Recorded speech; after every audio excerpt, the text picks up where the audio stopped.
안녕하세요.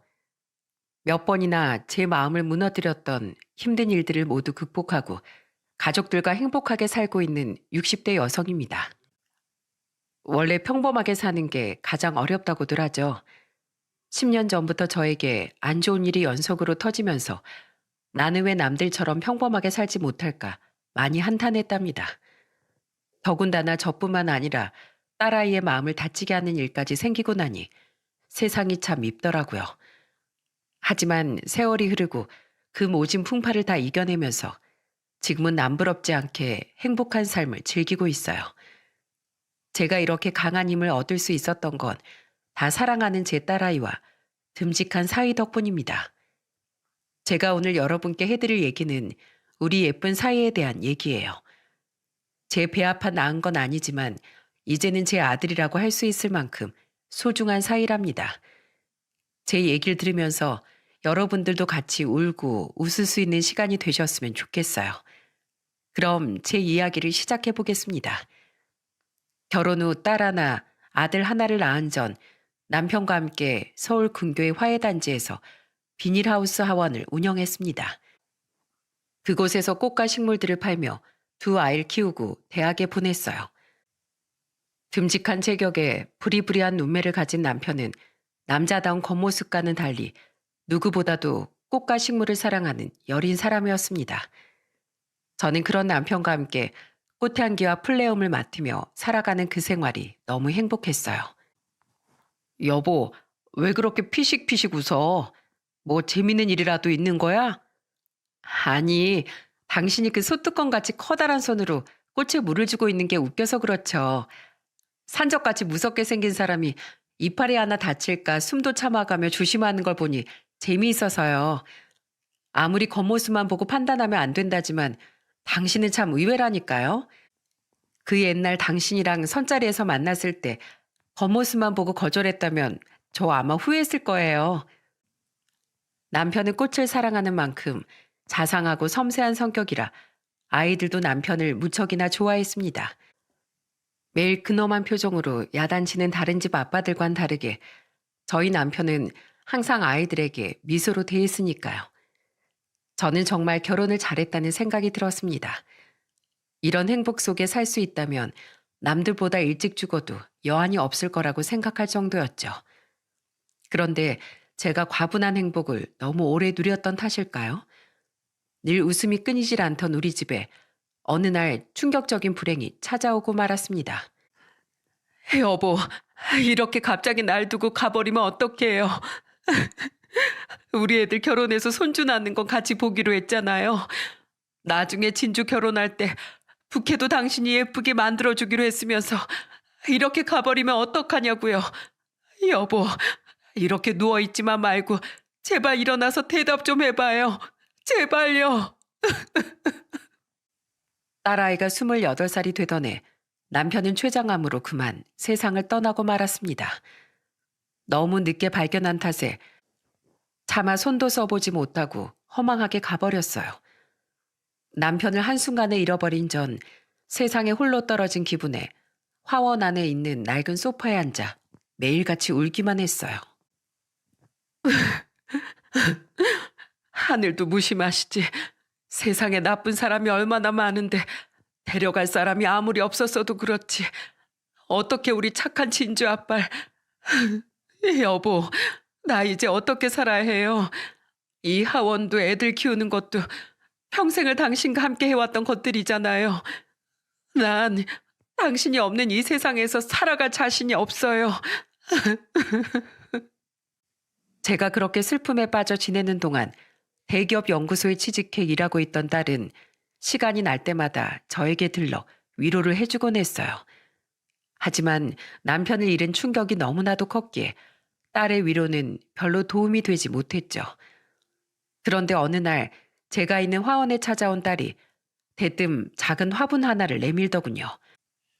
우리 화원에서 키우는 화분은 아닌데 갑자기 이걸 왜 주나 싶었죠. 저는 그 안에 피어있는 하얀 꽃을 멀뚱히 쳐다보고 있다가 딸아이에게 물었어요. 진주야, 이게 뭐니? 내가 자취방에서 키우던 캐모마일이야. 아빠만큼은 아니지만 나도 식물을 좋아하잖아. 식물이 키우고 싶으면 엄마한테 말을 하지. 여기 있는 것 중에 하나 가져가서 키우면 되는데. 그런데 갑자기 이건 왜 주는 거니?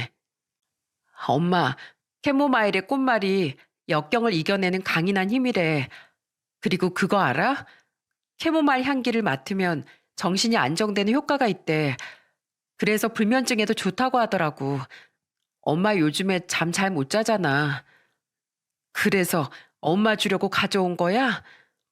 어, 원래는 회사에서 일이 너무 힘들 때마다 이거 보면서 기분 전환하려고 키운 건데 지금은 나보단 엄마에게 더 필요한 것 같아서. 엄마, 아빠가 갑자기 없어져서 너무 허전하고 슬프지? 왜 아니겠어. 엄마랑 아빠가 얼마나 사이가 좋았는진 우리 동네 사람들도 다 아는데. 그런데 엄마, 비록 우리 눈에 보이진 않지만 아빠는 항상 우리 곁에 있다는 거 잊지 마. 난 지금도 아빠가 내 옆에 있는 게 느껴지거든. 봐봐. 아빠가 정성 들여 키운 이 식물들 하나하나에 아빠의 손길이, 그리고 숨결이 안 닿은 곳이 없잖아. 그러니까 엄마, 이 캐모마일의 꽃말처럼 우리 강인한 마음으로 이 힘든 시간을 이겨내보자. 어? 그래야지 하늘나라에 계신 아빠도 예전처럼 밝게 웃으실 거야.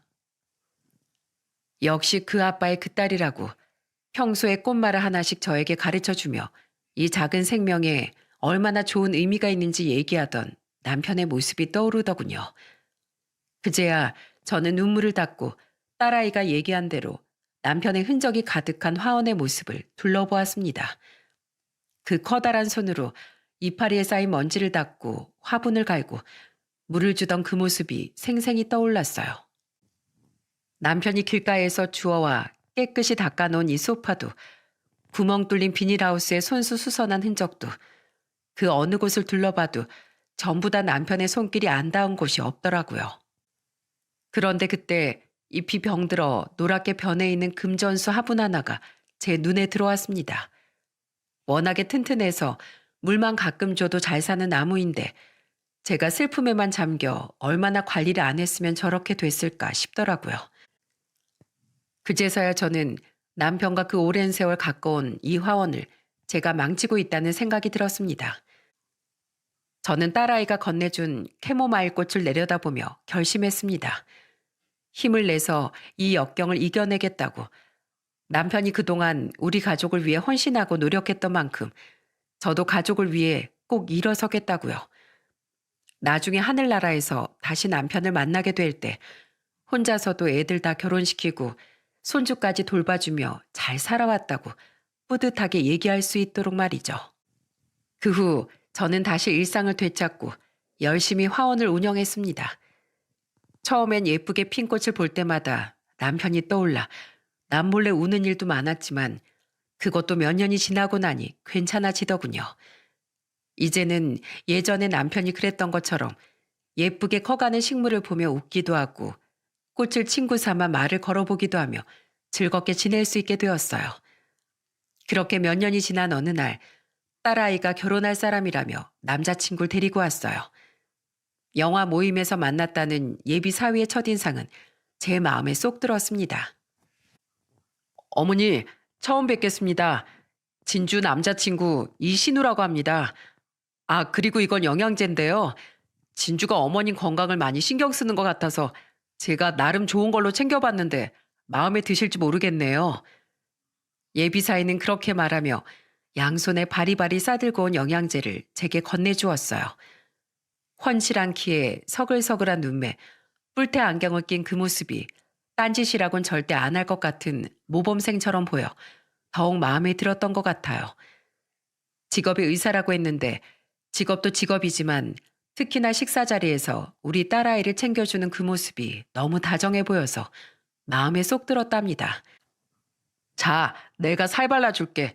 이거 먹어. 내가 잘 바르긴 했는데 혹시라도 가시가 있을 수도 있으니까 꼭꼭 씹어 먹고. 아이고, 괜찮아? 아이, 그러게 천천히 먹어야지. 일단 내 물 먼저 마시고 있어. 어머니, 진주가 살에 들려서 물이 더 필요할 것 같아요. 혹시 제가 냉장고에서 물 좀 꺼내와도 될까요?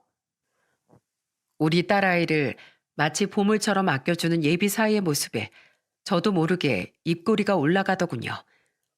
그런데 기분이 좋은 것도 잠시, 저렇게 착하고 직업도 좋은 사람이 왜 평범한 우리 딸과 만나는지 이해가 되지 않았습니다. 그런데 자네, 그렇게 좋은 직업을 가졌으면서 우리 진주를 만나는 이유가 뭔가?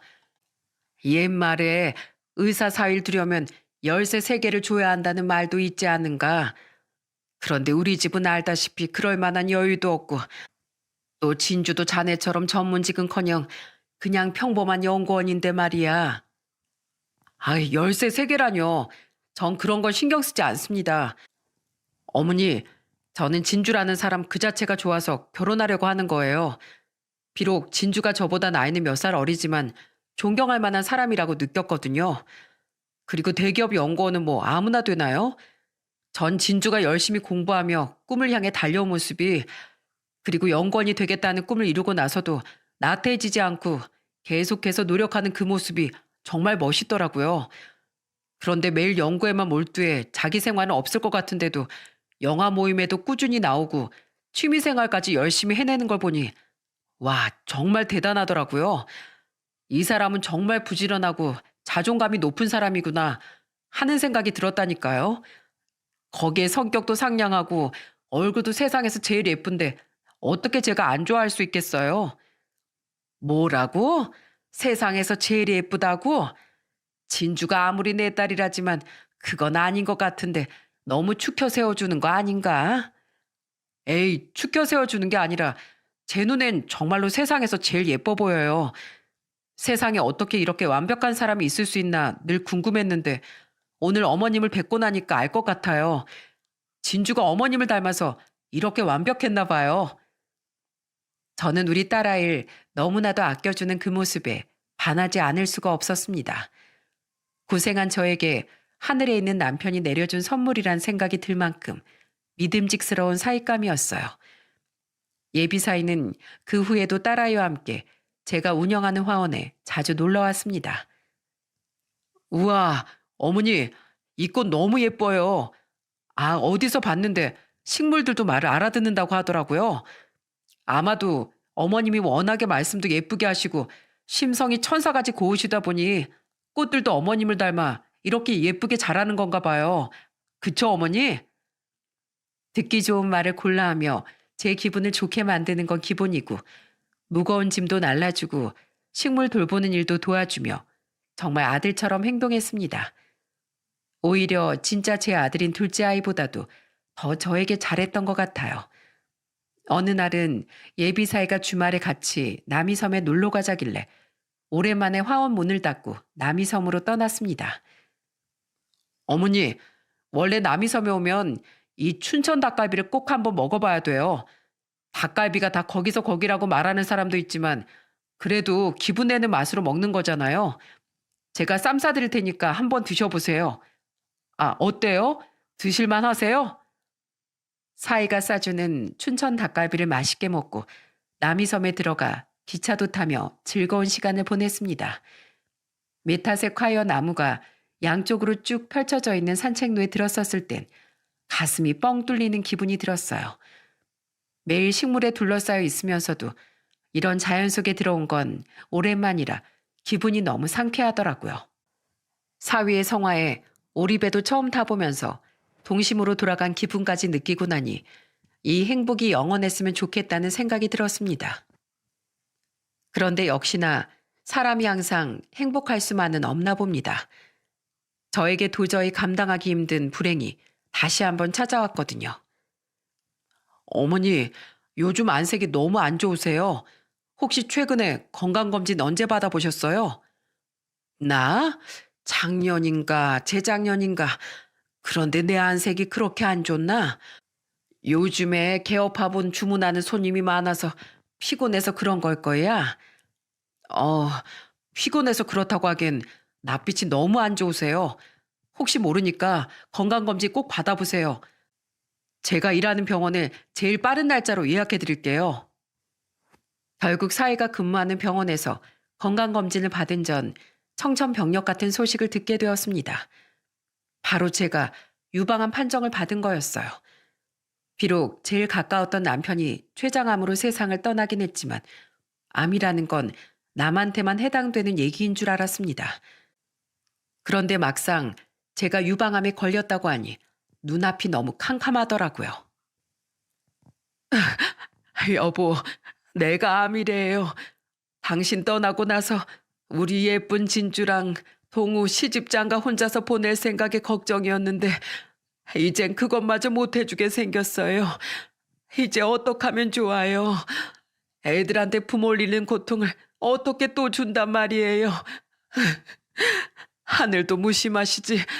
당신을 암으로 데려간 것도 모자라 나한테까지 암이라니. 역시나 그런 저를 딸과 예비 사이는 시간 날 때마다 찾아와 위로해 주더군요. 그리고 얼마 후 저는 예비 사이가 일하는 병원에서 암 수술을 하게 되었습니다.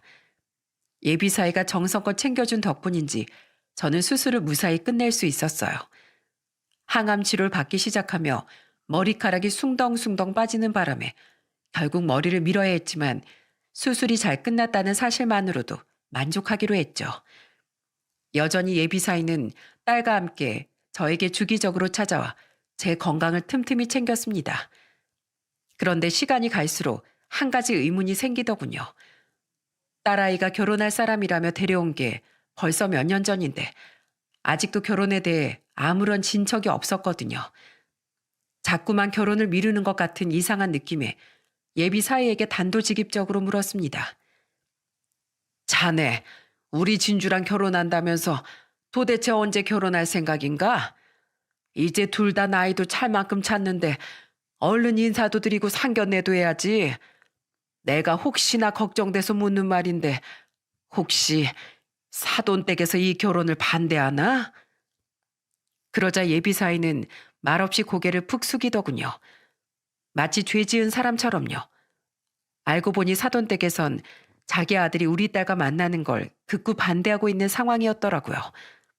병원장인 박갓사돈이 워낙 깐깐한 성격이라 재벌집 딸이나 사짜 직업 여자가 아니면 며느리로 취급도 안 해주겠다고 했답니다. 저희 딸은 이 사실을 이미 알고 있었지만 제가 속상해할까봐 말하지 못했다네요. 그래도 예비 사이가 우리 딸을 사랑하는 마음이 어찌나 컸는지 이런 상황에서도 딸아이를 속이지 않고 뭐든지 솔직하게 말했답니다.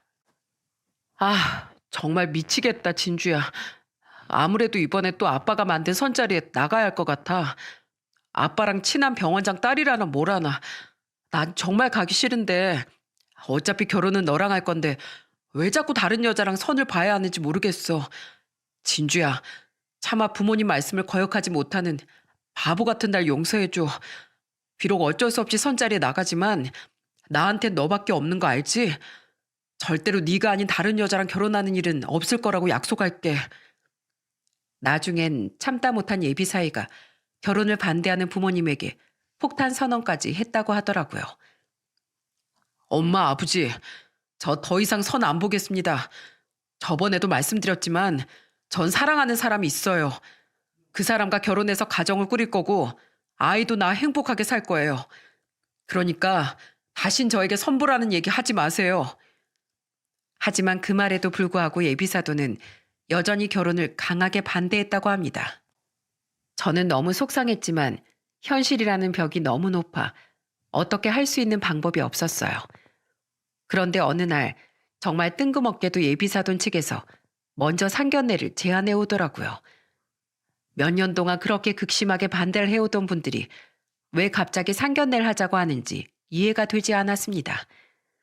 하지만 저는 어떻게든 딸을 결혼시켜야겠다는 생각에 항암 치료 때문에 머리가 다 빠진 흉한 모습을 가발로 감추고 옷도 잘 갖춰 입고 나갔습니다. 그런데 결혼 얘기를 나누는 줄 알았던 그 상견례 자리는 제 인생 최악의 지옥이 되고 말았습니다. 사돈 내외는 절 보자마자 고개만 까딱하더니 말없이 밥만 깨작깨작 먹더군요. 저와 제 딸아이를 위아래로 훑어보고 숟가락을 테이블에 쾅쾅 소리나게 놓으며 불만 있는 티를 계속 냈습니다. 저는 어떻게든 분위기를 풀어보려고 웃으며 말을 걸어봤지만 대답도 하지 않더군요. 그러던 그때 예비 안 싸더니 반찬을 집어먹던 젓가락으로 제 머리를 가리키며 물었습니다. 딴 건 얘기할 필요도 없고 그 머리 말이에요.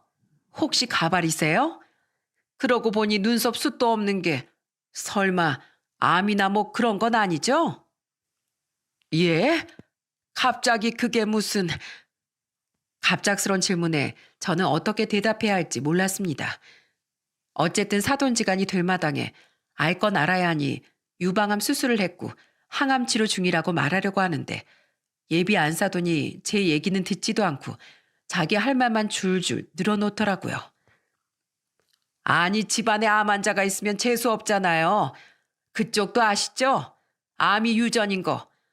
보아하니 돌아가신 그쪽 남편분도 췌장암이었다면서요. 그래서 말인데요. 정의 결혼시키고 싶으면 나중에 문제 생기지 않게 확실하게 증명하시죠. 저희한테 그쪽에 10년간의 건강기록질 제출하세요. 그리고 예비 며느리 또한 건강기록집 물론이고 산부인과 검진 내역, 금융 관련 자료도 전부 다요. 모아놓은 돈은 얼마가 있는지 통장 전부 까시고요. 대출이 있으면 대출 내역서도 첨부하세요. 그럼 우리가 이 결혼 시킬지 말지 생각해 볼 테니까요. 아시겠어요? 제 딸이 무슨 면접을 보고 취업을 하는 것도 아니고 결혼시키는데 그 많은 서류를 제출하라뇨. 사람을 무시하는 것도 정도가 있지. 이게 말이 됩니까? 결혼을 시키기 싫으면 그냥 싫다고 얘기하지. 왜 상견례라면서 사람을 불러내서 모욕을 주냔 말이죠. 저는 만약에 둘이 결혼을 시키게 되더라도 할 말은 해야겠다는 생각이 들었습니다. 여기서 제가 지고 들어가면 우리 딸아이가 저 집안에서 얼마나 무시당하며 살지 뻔히 보였으니까요. 예, 저 암 걸린 거 맞는데요. 왜요? 그것 때문에 사돈 자격 안 됩니까? 당신이 말한 그 서류들 하나라도 제출 못하면 이 결혼 못 시키겠다 이겁니까? 당연하죠. 우리 신우가 얼마나 귀한 아들인데 그런 것도 하나 없이 변변치 않은 집구석이랑 뭘 믿고 결혼을 시키겠습니까? 잘난 의사 사이 얻고 싶으면 그 정도는 기본으로 해야죠. 아, 됐어요. 서류 달라는 게 그렇게 기분 나쁘면 주지 마세요. 결혼 안 시키면 그만이니까. 참나, 설설 기어도 모자랄 판에 뻔뻔하게 뭐 하는 짓이야 진짜. 우리 아들이 하도 한 번만 만나달라고 사정사정하길래 바쁜 시간 쪼개서 겨우 나왔더니 지들 주제도 모르고 이게 뭐야? 뭐 더 말할 것도 없네요. 그냥 파혼하는 걸로 하고 각자 갈 길 가시죠. 뭐라고요? 주제를 모른다고요? 이보세요. 의사 아들 둬서 콧대가 하늘까지 올라간 건 알겠는데 말이 너무 심하네요. 당신 아들만 귀한 아들입니까? 내 딸도 세상에서 제일 귀한 딸아이라고요. 그동안 예비 사이가 우리 딸한테 너무 잘하길래 예뻐했는데 이렇게 상종 못할 부모 밑에서 자란 줄 알았으면 내가 먼저 이 결혼 반대했을 겁니다. 뭐요? 상종 못할 부모라고요? 이런 교양 없는 인간이 있나? 하, 교양? 지금 교양이라고 했습니까? 처음 보는 사람한테 대뜸 가발이니 뭐니 우리 남편이 암으로 죽은 거 뻔히 다 알면서 암 환자가 있으면 재수 없다고 말하는 당신은 교양이 아주 차고 넘치시나 보죠? 이봐요. 사람이 할 말이 있고 못할 말이 있는 겁니다. 아무리 돈이 많고 직업이 좋으면 뭐합니까? 인간성은 길거리에 굴러다니는 쓰레기보다도 못한데. 참나, 쓰레기라고? 당신 말 다 했어? 어디서 배워먹지 못한 년이 누구더러 쓰레기래? 그래요. 나 그쪽들보다 많이 못 배운 건 사실이에요. 돈도 많고 잘난 그쪽 집안과는 다르게 조그만 화원 하나 가지고 있는 게 전부라고요. 그런데요. 적어도 사람에 대한 예절, 인간으로서의 소양, 옳고 그른 걸 구분하는 능력은 그쪽들보다 훨씬 뛰어난 것 같네요. 아니, 이 여편 내가 진짜 보자 하니까. 그쪽 바깥 양반이 운영하는 병원이 어딘지 몰라도 거기서 치료받는 환자들이 참 불쌍하네요. 돈 없다고 이렇게 사람을 무시하는데 환자들한테도 똑같이 하지 않겠어요? 어디 한번 그 병원에서 암 수술 받는 환자들과 그 가족들한테도 똑같이 말해보시죠. 집안에 암 환자가 있어서 재수 없겠다고요. 어차피 자식을 낳아도 암이 유전될 게 뻔하니 애도 낳지 않고 결혼도 하지 말라고요. 그런데 그렇게 말 못하시겠죠? 당신들이 그렇게 쓰레기 취급하는 암 환자들이 갖다 바치는 병원비가 없으면 병원장이라는 그 잘난 자리도 유지하지 못할 테니까요. 마음 같아선 그쪽 머리채를 다 잡아뜯어 저처럼 대머리를 만들어주고 싶지만 제 딸아이 생각해서 이쯤에서 참는 걸 다행으로 생각하세요. 그래요. 더 이상 대화해봤자 입만 아프고 그쪽 말대로 파혼합시다. 저도 이런 쓰레기 같은 집안에 우리 진주 보낼 생각은 추워도 없으니까요. 저는 얼굴이 시뻘겋게 달아오른 그들에게 할 말을 마구 퍼붓고서는 딸아이의 손을 붙잡고 그 자리를 박차고 나왔습니다. 그런데 예비사이가 대뜸 벌떡 일어서더니 자기 부모에게 악을 쓰며 화를 내더라고요. 착하고 자상하기만 한 예비사이의 그런 모습을 보는 건 처음이었습니다. 진짜 지긋지긋하네. 어떻게 상견례 자리에서까지 이러실 수가 있어요. 여태까지 당신들이 하라는 거 다 했잖아요. 공부하라고 해서 공부하고 대학도 당신들이 원하는 대학에 갔잖아요. 무조건 아버지처럼 의사가 돼야 된다고 해서 하기 싫은 거 다 참아가며 의사 됐잖아. 내 꿈도 다 포기하고 꼭두각시 인형처럼 당신들이 시키는 대로 다 했잖아. 그런데 이젠 내가 사랑하는 사람과 결혼도 못하게 해? 내가 이루고 싶은 가정은 따로 있는데 그것까지 포기하라고? 난 사람도 아니야? 진짜 더 이상은 못 참겠네. 예비사이는 그렇게 소리를 지른 후 저와 딸아이를 따라 나왔습니다. 예비사이를 집에 돌려보내려고 했지만 저희 집 거실에 무릎까지 꿇은 채 버티더군요. 저는 가슴이 너무 답답해 미칠 것만 같았습니다. 평소에 술은 입에도 대지 않지만 그날만큼은 술을 마시지 않고서는 버티기가 힘들 것 같았어요. 결국 딸아이에게 술을 사오라고 시킨 후 예비사이와 마주 앉아 술 한 잔을 하며 이야기를 나누었습니다. 어머니, 저희 부모님이 어떤 분들인지 아까 보셨죠? 전 살면서 한 번도 행복한 적이 없었어요. 제 마음대로 할 수 있는 건 아무것도 없었거든요. 사실 제 꿈은 원래 영화 감독이 되는 거였어요. 어릴 때부터 영화 보는 걸 너무 좋아했고 나중에 크면 저도 멋있는 영화를 만들고 싶었거든요. 그런데 부모님은 그런 제 꿈을 무시하며 무조건 의사가 되어야 한다고 강요하셨죠. 학교 시험에서 한 개라도 틀려오는 날엔 회초리로 종아리를 맞아야 했습니다. 잠잘 시간이 없어서 매일 학교에서 졸면서도 5개나 되는 과외를 빠짐없이 해야 했죠. 의대에 가기 싫다고 처음으로 부모님께 대들었을 땐 정말 죽도록 맞았던 기억이 있어요. 저는 그런 제 삶이 너무 불행했지만 부모님을 실망시키고 싶지 않다는 마음에 억지로 의대에 갔습니다. 그리고 의사가 되었죠. 그 후엔 어땠는 줄 아세요? 의사로 일하는 시간은 저에게 매일 지옥이었어요.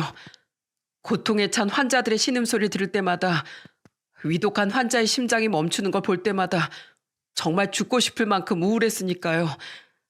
환자를 살려야 한다는 사명감이요? 물론 있었죠. 하지만 그건 그냥 제 직업에 대한 의무감일 뿐 저는 제게 맞지 않는 옷이라는 걸 너무나도 잘 알고 있었어요.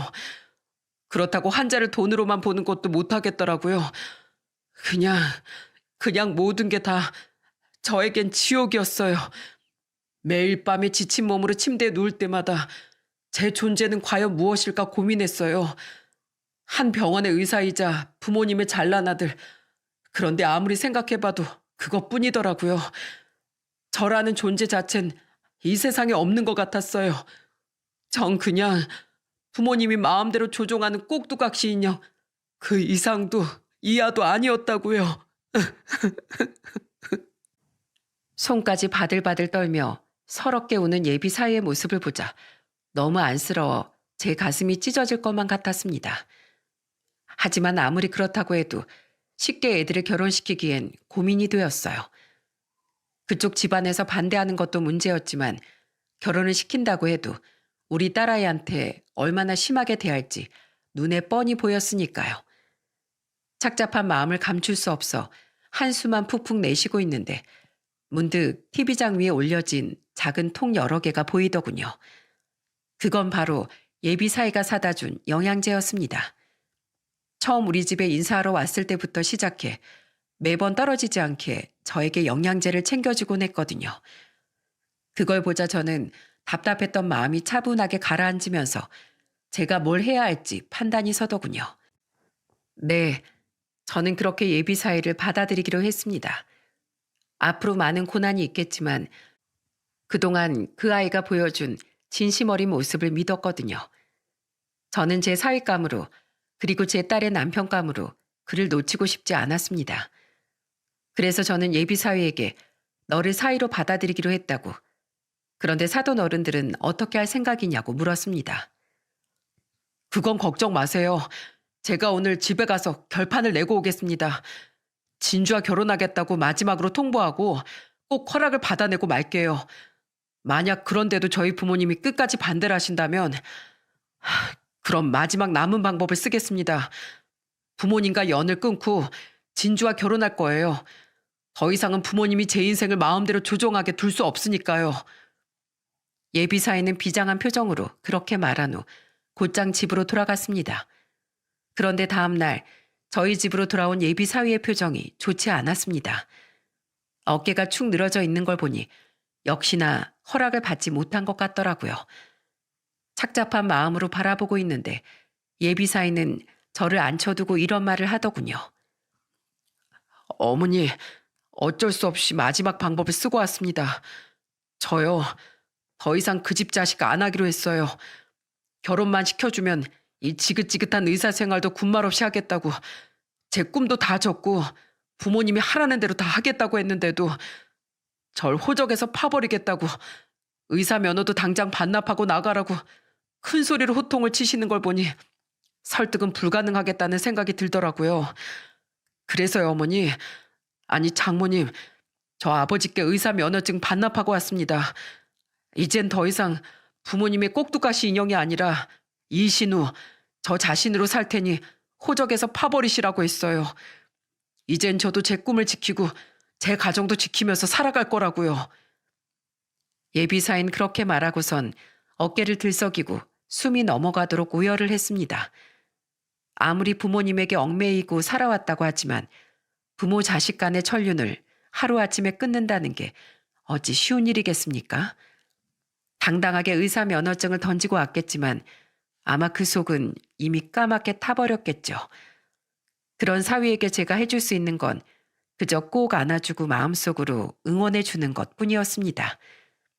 그날 저와 딸아이 그리고 사위는 셋이서 부둥켜 안고 해가 중천에 뜰 때까지 울었던 것 같아요.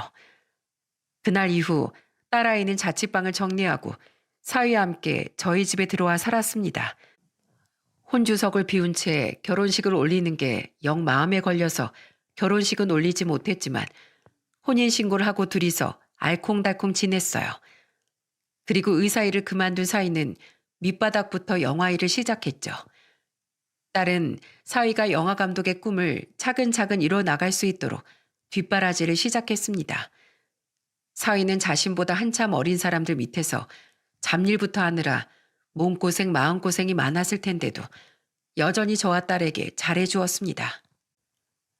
에이 어머니, 이런 무거운 거 들지 마시라고 했잖아요. 집안에 이렇게 듬직한 남자가 있는데 왜 어머님이 이런 걸 하세요?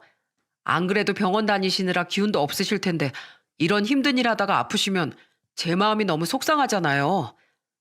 어머니, 어깨 시원하세요? 아프면 말씀하셔야 돼요. 아셨죠? 원래 나이 들면 근육이 뻣뻣해지니까 이쪽을 잘 풀어주셔야 돼요. 앞으로 매일 어머니 전용 마사지사 이신우가 시원하게 주물러 드릴 테니까 저 믿고 맡겨주세요. 아참, 마사지 비용은 어머니가 끓여주시는 맛있는 된장찌개입니다.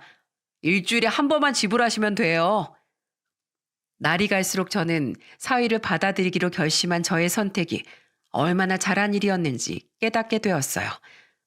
어찌나 저에게 살갑게 자라는지 밖에 나가면 진짜 아들인 줄 알 정도였으니까요.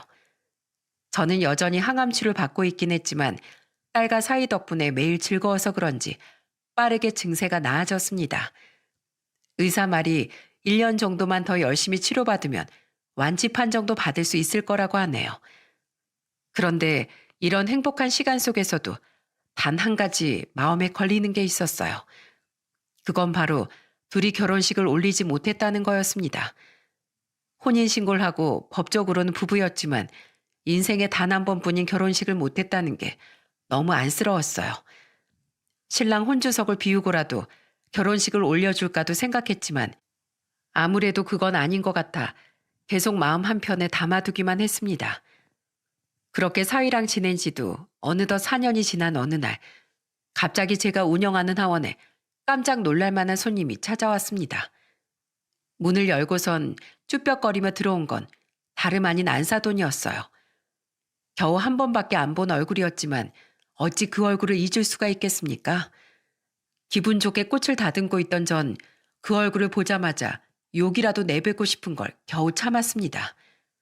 그런데 황당하게도 안사돈은 절 보자마자 90도로 고개를 숙이며 인사를 하더군요.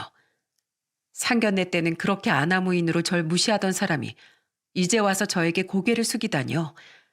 정말 경악스럽게 그지없었습니다. 안녕하세요. 오랜만입니다. 혹시 차 한 잔만 부탁드려도 될까요? 저는 당장이라도 그 여자를 내쫓고 싶었지만 뭔가 변한 듯한 태도에 무슨 일인지 얘기라도 들어보기 위해 차를 내줬어요. 사부인, 꽃이 너무 예쁘네요. 이런 데서 근무하시니까 마음이 너무 편하고 좋으시겠어요. 그런데 그 여자는 본론은 얘기하지 않고 말을 빙빙 돌리더군요. 저는 그런 여자와 수다 같은 건 떨고 싶지 않아 말을 뚝 잘랐습니다. 여기 찾아오신 이유가 뭡니까? 그러자 안사도는 갑자기 훌쩍이기 시작하더니 손수건을 꺼내 눈물을 닦더군요. 그리고 잠시 후 안사돈의 입에서 나온 말은 조금 충격적이었어요. 사부인, 제가 너무 자식 마음을 몰라줬습니다. 어미로서 아들을 보듬어주지 못할 망정 너무 제 욕심만 부렸어요. 사실 4년 전 그때 우리 아들이 의사 가운을 벗어던지고 나가버리길래 그냥 홧김에 투정 부리는 거라고만 생각했어요. 그런데 며칠이 지나고 몇 주, 아니 몇 달이 지나도 집에 들어오지 않더군요. 저는 아들을 잃었다는 생각에 죽고만 싶었습니다. 아들은 제 전화를 받지도 않고 제가 남긴 문자에 답장도 하지 않았어요. 아들이 너무 보고 싶어서 제가 먼저 이 집에 찾아오고 싶은 적도 여러 번 있었지만 그랬다간 제가 이 집에 무릎을 꿇는 것 같은 기분이 들어 괜한 자존심에 먼저 찾지도 않았습니다. 그냥 무작정 기다리기만 했어요. 언젠간 돌아올 거라고 믿었으니까요. 그런데 왜 이제 와서 찾아온 겁니까? 사실 제가 지금 몸이 많이 안 좋습니다. 몇 달 전에 병원에서 검사를 했는데 폐암이라네요. 집안에 암 환자가 있으면 재수 없다고 사부인께 막말을 퍼부었던 제가 도리어 암 환자가 되어버렸어요. 그런데 저도 알아요. 저는 암에 걸려도 싼 나쁜 인간이라는 것을요. 하지만 저도 부모인지라 병상에 누워서 외롭게 시간을 보내고 있자니 아들 생각이 많이 나더군요. 얼마 전에 너무 아들이 보고 싶어서 집에 있는 앨범을 전부 다 꺼내서 들여다보았어요. 그 똘망똘망하던 초등학교 시절부터 볼에 여드름이 삐쭉 올라온 고등학교 시절까지 그 사진들을 보자 그 어리고 착한 아이에게 제가 여태까지 무슨 짓을 한 건지 후회가 되더라고요.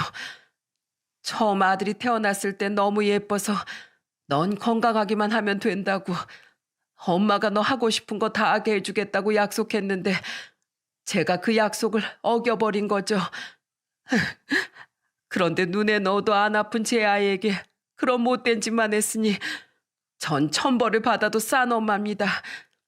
죽기 전에 우리 아들을 만나 사과라도 할 수만 있다면 소원이 없을 것 같습니다. 사부인, 우리 아들을 한 번만 만나게 해주시면 안 될까요? 딱 한 번만요. 제가 이렇게 무릎을 꿇고 빌겠습니다. 제발 부탁드려요. 참 사람 일은 알 수 없다더니 암 환자인 저에게 막말을 하던 안사돈이 폐암이라뇨. 저는 답답한 마음에 한숨만 내쉬었습니다. 그런데 죽은 사람 소원도 들어준다는데 산 사람 소원을 못 들어주겠습니까? 4년 전 그 일 때문에 아직도 안사돈이 괘씸하긴 했지만 그래도 모자지간에 천륜을 끊는 것도 도리가 아니라 안사돈이 사회와 만날 수 있는 자리를 마련해 주기로 했어요. 자네 이번 주 토요일에 일 안 나가지? 생각해보니 그날이 자네가 우리 집에 온 지 4주년이 되는 날이더라고. 오랜만에 우리 외식이나 한번 하세. 네? 평소엔 외식하러 가자고 해도 돈 아깝다고 안 가시던 분이 제가 이 집에 온 기념일까지 챙겨주시는 거예요? 와, 저 진짜 장가 잘 온 것 같아요. 에이, 기분이다. 이번 외식은 제가 쏠게요. 장모님 드시고 싶으신 거 있으면 얼마든지 말씀하세요. 사위에게 안사돈을 만나보라고 말하면 안 만날 게 뻔했기 때문에 우리끼리 외식을 하는 척 사위를 식당으로 불러냈습니다. 그리고 외식 당일 저는 먼저 식당에 도착한 사위에게 문자를 보냈죠. 자네, 거짓말해서 미안하네. 그 자리에 가면 자네를 기다리는 사람이 있을 거야. 불편하겠지만 오늘만 참고 대화를 나눠보게. 그리고 저는 딸아이와 함께 식당 옆방에서 그 둘의 대화가 끝나길 기다렸습니다. 방음이 잘 안 되는지 대화가 여기까지 들리더라고요. 여긴 어쩐 일이세요? 아들아, 정말 미안하다. 이 엄마가 너에게 그동안 못된 짓만 골라 했구나. 네가 그렇게 마음고생하는 줄도 모르고 내 마음대로 널 휘두르려고만 했어. 의사 남편을 둔 내가 의사 아들까지 두면 남들 머리 꼭대기에 설 줄 알고 그랬단다. 이 못난 애미가 너에게 씻을 수 없는 상처를 너무 많이 줬어. 이제 와서 갑자기 그런 말을 하시는 이유가 뭐예요? 전 진주랑 결혼해서 행복하게 잘 살고 있다고요. 전 호적에서 파버리고 이제 아들로 취급 안 하겠다면서요? 그건 그렇게 하면 네가 우리 말을 들을 거라고 생각해서 그랬던 거야. 절대로 널 불행하게 만들고 싶은 생각은 없었어. 누구보다도 착한 네가 부모 말을 거역할 거라곤 생각하지 못했으니까. 그런데 아들아, 나 지금 정말 후회하고 있다. 너의 꿈을 마음대로 꺾어버린 걸. 그리고 사랑하는 사람과 가정도 이루지 못하게 반대한 걸 말이야. 아들아, 너무 늦었지만 날 용서해 줄 수는 없겠니? 이제 와서 그러셔봤자 달라지는 거 없어요. 그러게 진즉에 제 마음을 알아주셨어야죠. 저는 30년이 넘는 세월을 엄마 아버지한테 휘둘리면서 살았다고요. 4년 동안 한 번도 저에게 사과하러 찾아오신 적 없으면서 다 늦게 이러시는 이유가 도대체 뭐예요? 아들아, 사실 나 살 날이 얼마 남지 않았다. 의사가 그러는데 내가 폐암이래. 아픈 것도 무서웠지만 더 무서운 게 따로 있더구나. 혹시나 내가 죽기 전에 너에게 용서를 빌지 못할까 봐, 네 얼굴도 보지 못하고 이 세상을 떠나게 될까 봐 그게 제일 두려웠어. 아프니까 불쌍하게 봐달라고 찾아온 게 아니야. 그냥 눈 꼭 감고 이 못난 애미를 한 번만 용서해다오. 그럼 더 이상 널 괴롭히지 않고 죽는 날까지 너의 행복을 빌어주마. 뭐라고요? 폐암이요? 엄마, 그걸 이제 얘기하시면 어떡해요? 언제부턴데요? 얼마나 진행이 된 거냐고요?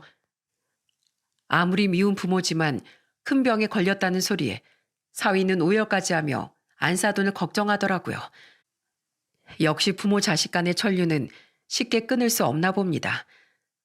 둘은 그 후에도 많은 얘기를 나누며 그간 못 풀었던 회포를 풀었습니다. 한참 시간이 지난 후 저와 딸아이가 그 방에 들어갔을 땐 이미 화해를 다 했는지 두 모자가 손을 잡고 있더라고요. 두 분 얘기 잘 나누셨습니까? 얼마나 울었는지 눈이 퉁퉁 부어있던 안사도는 대뜸 제 딸아이의 손을 잡았어요. 며느라, 내가 미안하다. 너도 똑같이 훌륭하신 부모님 밑에서 귀하게 자랐는데 내가 너한테 너무 못되게 굴었구나. 이렇게 우리 신우한테 꼭 맞는 짝인 줄도 모르고. 진작 이렇게 제 손을 잡아주시지 그러셨어요. 상견례를 했던 그날 이렇게 제 손을 잡아주셨다면 다 같이 행복하게 지낼 수 있었잖아요. 며느라, 우리 예쁜 며느라, 내가 너무 미안하다. 네가 받은 상처를 내가 어떻게 보상해줘야 할지 모르겠구나. 우리 예쁜 며느리 이름이 진주라고 했지? 여태까지 며느리 이름도 제대로 알지 못했다니. 난 정말 시어머니 자격도 없는 사람이야. 며느라, 정말 못된 시험이지만 이런 나에게도 어머니라고 불러줄 수 있겠니? 네, 어머니가 일 너무 예뻐해서 그러셨다는 거 이젠 조금 알아요. 그러니까 우리 이제 과거에 있던 일은 잊고 다 같이 행복하게 살아요. 제 딸이 드디어 그 집안의 며느리로 인정받은 순간이었습니다. 그때를 생각하면 아직도 눈물이 울컥 나옵니다. 그 후로 모든 것이 변했습니다. 바깥사돈도 아들과 4년 동안 떨어져 살면서 많은 것을 반성했다며 우리에게 찾아와 정중하게 사과를 했어요. 저도 자식둔 부모의 마음을 알기에 지난 일은 잊고 애들의 앞날만 축복해 주기로 했습니다. 그리고 이제는 신랑 혼주석을 채울 수 있게 되었으니 못했던 아이들의 결혼식을 올려주기로 했어요. 양가 어머님의 화촉 점화가 있겠습니다. 화촉 점화. 악연이었던 안사돈과 다정하게 손을 맞잡고 단상 위에 있는 초에 불을 붙이던 그 순간은 저에게 정말 꿈만 같던 순간이었습니다. 그 먼 길을 돌아 드디어 아이들의 앞날을 제대로 축복해 줄 수 있었으니까요. 그렇게 우리 딸과 사위는 많은 사람들의 축복 속에 무사히 결혼식을 끝내고 정식으로 부부가 되었답니다. 그리고 벌써 또 2년이 지났네요. 둘은 아직도 신혼부부처럼 알콩달콩하게 살고 있고 사이도 변하지 않고 저에게 잘하고 있습니다. 정말 기쁜 소식은 안사돈의 병세가 점점 호전되고 있다는 점이에요. 애들과 화해하고 마음이 편해져서 그런지 몰라도 정말 잘된 일이었죠. 안사돈은 저랑도 많이 친해져서 틈만 나면 저희 화원에 놀러와 꽃에 물을 주며 여유로운 시간을 보내다 가곤 합니다. 사부인, 이번 주 일요일에 영화관 가는 거 잊지 않으셨죠? 우리 사이 첫 데뷔작인데 우리가 가서 응원해줘야 되잖아요. 사이가 밑바닥부터 영화일을 시작한 지 언 6년째. 비록 감독은 아니지만 조연출로서 영화계 데뷔를 하게 됐답니다. 우린 이 기쁜 순간을 함께 나누고자 사돈 네이와 함께 다 같이 영화를 보러 갔어요.